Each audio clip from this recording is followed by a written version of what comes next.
नमस्कार. तेजोमय कला मंदिर तर्फे आपल्या सगळ्यांचं स्वागत. आज इथे आपण झील पद्धतीने गणपती कसे रंगवायचं याचा प्रात्यक्षिक बघतोय. झील पद्धत ही पेण येथील प्रभात कला मंदिर जे देवधर यांचं आहे तेथे ही पद्धत शिकवली गेली 4 पिढ्या ही सांभाळली जाते. ती परंपरा आज कुठेतरी लोप पावतीये, ती कुठेतरी जिवंत राहावी, पुढच्या पिढीपर्यंत त्याचा प्रसार व्हावा यासाठी तेजोमय कला मंदिर काम करत आहे. या पद्धतीचे आपण वर्कशॉप्स घेतो. इथे आपण आज अशाच पद्धतीचं रंगकाम कसं करायचं याचा पूर्ण डेमॉन्स्ट्रेशन बघणार आहोत. तर झील पद्धतीसाठी पहिल्यांदा जो रंग लागतो तो सफेदा असतो. सफेदा म्हणजे चायना व्हाईट. चायना व्हाईट मध्ये पिगमेंट्स घालून हा रंग तयार होतो. या पद्धतीने एकदम पातळ रंग असतो तो रंग पूर्ण बॉडीला आता आपण लावून घेतलेला आहे. इथे तुम्हाला आता तो रंग वाळला की त्याच्यानंतर कॉटनच्या कापडाने ही मूर्ती पूर्णपणे घासायची असते. ही अशी घासल्याने या रंगाला जो आपण बॉडी कलर दिलेला आहे त्याला चकाकी यायला लागते. ही चकाकी जी आहे त्याला झील म्हणतात. ही जी पारंपरिक पद्धत आहे ही आता लोप पावत चालली आहे आणि तेजोमय कला मंदिर ही पद्धत कुठेतरी जपून ठेवण्याचं काम करतं. ही जी चकाकी आहे त्याला झील म्हणतात. ही सगळ्या पूर्ण अंगावर अशा पद्धतीची झील होते. आजकाल व्यावसायीकरणामुळे किंवा यातला मूळ गाभा कुठेतरी लोप पावतोय. त्याच्यामुळे बऱ्याचदा असं होतं रेडीमेड कलर्स बाजारात मिळतात तेच बॉडी कलर म्हणून दिले जातात. पण इथे आपण परंपरा जी आहे आपली ही जी पारंपरिक रंगकामाची पद्धत आहे ही आपण थांबतो. तुम्ही जर आता इथे घासून बघा, संपूर्ण बॉडी पार्ट आहे तो आता घासून बघा. तुम्हाला ते चकाकी जाणवायला लागते. पहिल्यांदा काय होतं जेव्हा आपण असं घासायला सुरुवात करतो फक्त हात फिरतो, मूर्तीचा रंग हलत नाही.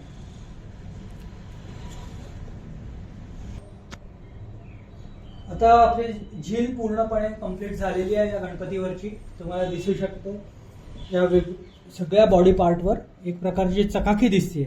पायावर, हातांवर, चेहऱ्यावर, हाताच्या बोटांवर.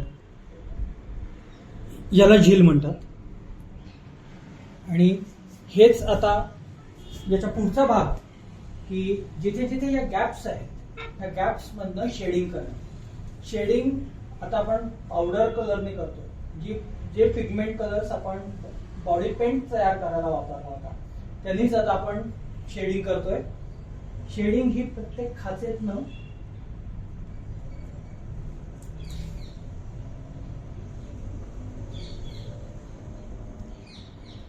अशा पद्धतीने केली जाते.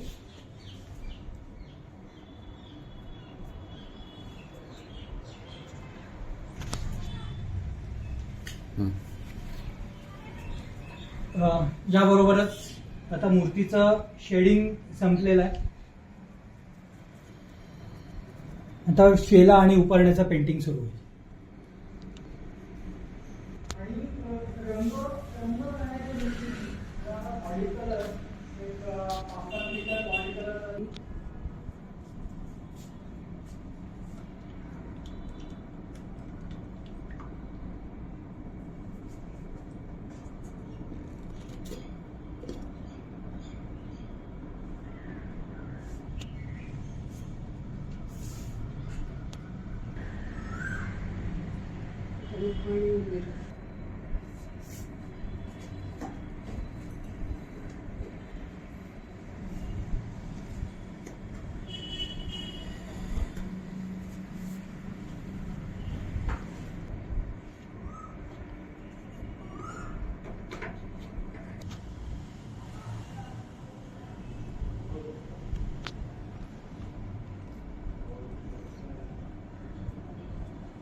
आणि अंधार सोडा.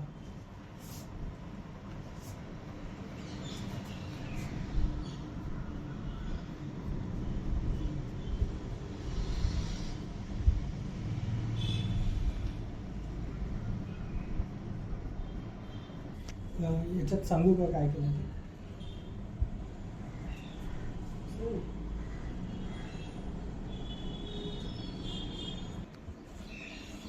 या इथे तुम्हाला दिसत असेल हे जे उपकरण जे आहे या उपकरणावर एक प्रकारची शेड दिसते, त्याला वेल्वेट इफेक्ट दिसतं. आधी लाल रंगाचं उपकरण आहे आणि त्याला गुलाबी रंगाची शेडिंग. ही शेडिंग ही देवधरांची खासियत सांगता येऊ शकेल, जे आपण लोकांना शिकवण्याचा प्रयत्न करतो.